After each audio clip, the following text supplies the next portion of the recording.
Good evening, this is the Oscar expert here with Brother Bro. It's time to review Soul, directed by Pete Docter and co-directed by Kemp Powers.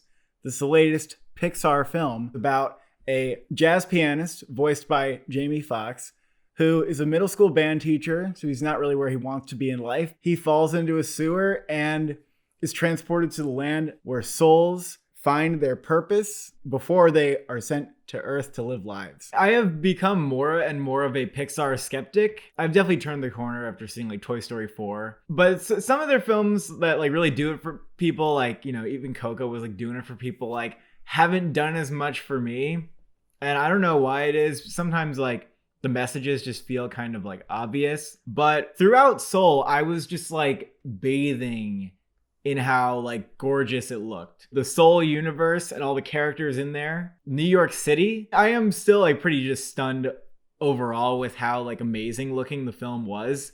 And they truly do like challenge and top themselves like every movie they do. In some animated films, like they can lose you because they go for more like slapsticky like second acts, but this film really didn't focus too much on that. You could tell that it was written from the heart and they were like trying to give adults like a great experience too, as well as children. They had the cat for the kids.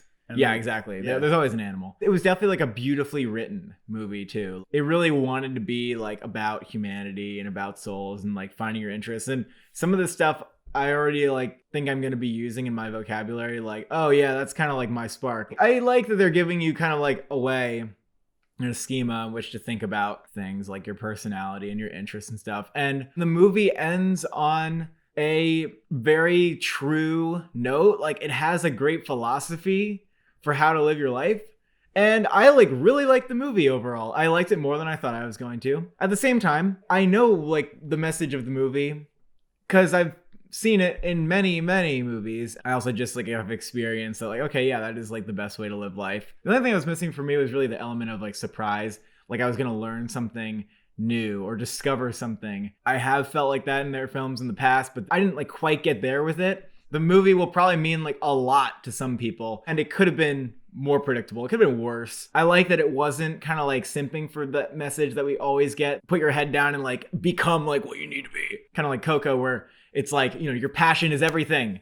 And then this movie actually dares to say something a little bit different. But at the same time, like halfway through the movie, you know where it's going to end up. Like, you know where it's going. You know where the flaws in the characters are. You know how they're going to get resolved. You can kind of piece it together. Yeah, there's always room for the message that this movie ultimately lands on. Though I do agree with you that at some point in the middle of the movie, the character's flaw becomes so clear that it's obvious where it's going to go and where it's going to resolve. But this movie was a really good experience. You know, I'll highlight again, New York City and the Soul Land look fantastic. The Soul Land in particular like looked very futuristic and it sounded very futuristic. Trent Reznor and Atticus Ross gave this movie, you know, something really special with their score. They were able to make it sound otherworldly and also like, you know, play into like, you know, being like nice and Pixar-y. Yeah, And their score was like fantastic. Definitely one of the best scores of the year. And it really like enhanced my movie enjoyment. It's another score from them that you can pop in and listen to. And John Batista provides jazz compositions for the film, which were also really great. The character does this thing where he does the trills with his hand. I thought that was a really great way to express like how the character feels about the instrument that he's playing. I hope that when this score wins the Oscar, that they will nominate all three composers because I don't see why they wouldn't. It's all original music. Also, his hands like playing piano looked so real. It really looked like he was playing the stuff. And I honestly wonder if he was actually playing it. But like the way his fingers moved, the way his hands moved. I am kind of a pianist and it looked so accurate. Discovering the soul world is very fun. It will remind you of Inside Out. And that's not necessarily a bad thing. It's interesting that both these films are kind of very direct about what they're going to be about. Because instead of being about like a fish or a rat or a robot who learns something that you're surprised to learn that they would find that within like this movie that they're in, you know, Inside Out and Soul. Inside Out's about emotions. Of course, we're going to learn something about emotions. Soul is about soul. Of course, we're going to learn something about like your passions and stuff. I actually would argue that I prefer a movie that's about a fish and then you learn something where you're like really surprised. Like, wow, I can't believe like this movie was about this. Or even Toy Story 4, I was like, this is about like making like major life shifts. But I really enjoyed this movie. The momentum was great from start to finish. I think that it seemed like a lot of detail was put into making sure that the film would be entertaining, have enough moments that are more heartfelt, more thought-provoking. And I think that the message is somewhat multifaceted.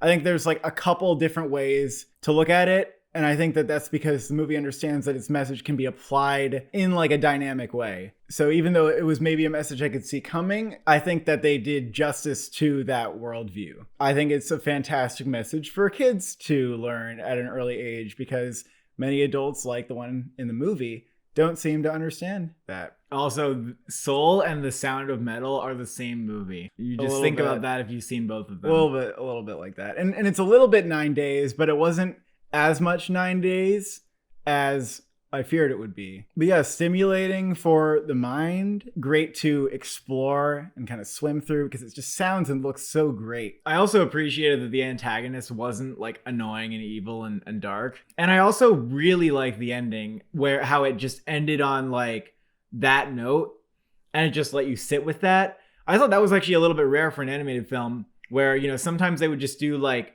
more of an epilogue-y last scene where things are kind of like jokey and fun and light, but they hit you really hard. For many people, like the lights are going to come up and you're like, no, I'm still like in my feels. I'm happy that this is like the new Pixar movie we got because it really does show that they are still on top of their game. In some ways, I wish like they would go a little bit off of the script of like, okay, this is a character and they have this problem and they're clearly like blind to this other thing. And so by the end, of course, they're going to fix that. At times, the character stated their motivation like a little too clearly, you know? Yeah. Again, these are like nitpicky things. And I think we just, in general, hold Pixar to such a high standard because we know like how great their best work is. Because overall, I think it's one of their most beautiful films. And it's probably one of the most beautiful films I've seen the whole year. Is Soul going to get a Best Picture nomination? I don't think so, but I can't say for sure. It is winning score and animated feature, very most likely. I don't think Wolfwalkers could upset because Disney has monopolized the category a long time. They haven't given it to and something just Soul like is very, very good. Trent Reznor, Atticus Ross are getting double nominated this year, and it makes sense to give it to Soul. I think it's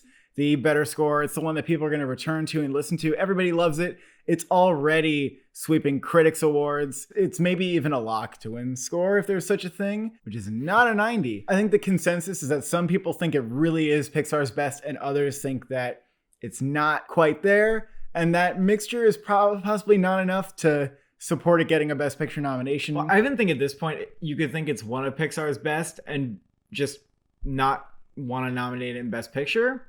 You could just still think like, okay, that's animated feature. I'm not really feeling this for Best Picture either. I feel like people will be more likely to put the live action films on their list this year. I don't know. And I think it deserves animated feature. I mean, Soul is like boundary pushing in terms of animation. So I'm going to give it a 9. I don't think that this is one of my favorite Pixar movies, but I liked it a lot. And I would give it like a light 9. I don't want to give it an 8. I don't think it's enough, but it's not the best 9. That's a -9. If you feel negative about it, then just know that it's a 9. Thank you for watching. Thank you for subscribing. What's the one thing you like?